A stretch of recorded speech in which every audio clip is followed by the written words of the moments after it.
Politics నుంచి exit అయ్యి సైలెంట్గా ఉండటమే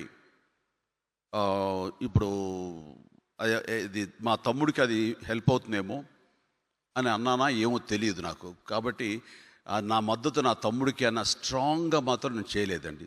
మేబీ డెఫినెట్గా ఫ్యూచర్లో ఏమో తెలియదు. వాడు నా తమ్ముడు తనకు నా తమ్ముడికి తన నిబద్ధత, తన నిజాయితీ ఇవన్నీ నాకు చిన్నప్పటి నుంచి తెలుసు. నాకు అందులో ఎక్కడా కూడా పొల్యూట్ అవ్వలేదండి.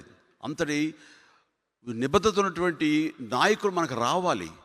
వాళ్ళు ఏ పక్షాన ఉంటారు, ఎటు ఉంటారు, ఎలా ఉంటారు అనేది భవిష్యత్తులో ప్రజలు నిర్ణయిస్తారు. బట్ అలాంటి వాడు రావాలనే నా ఆకాంక్ష. దానికి డెఫినెట్గా నా సపోర్ట్ ఉంటుంది. అండ్ నేను ఒక పక్కన తను ఒక పక్కన ఉండటం కంటే నేను విత్డ్రా చేసుకుని సైలెంట్ అయిపోవటమే. తను ఎమర్జ్ అవుతాడు, ఫ్యూచర్లో బెస్ట్ నాయకుడు అవుతాడు. ఏమో ఏలే అవకాశం ప్రజలు తనకి ఇస్తారేమో నేను భావిస్తాను. అలాంటి రోజు రావాలని కూడా కోరుకుంటున్నాను.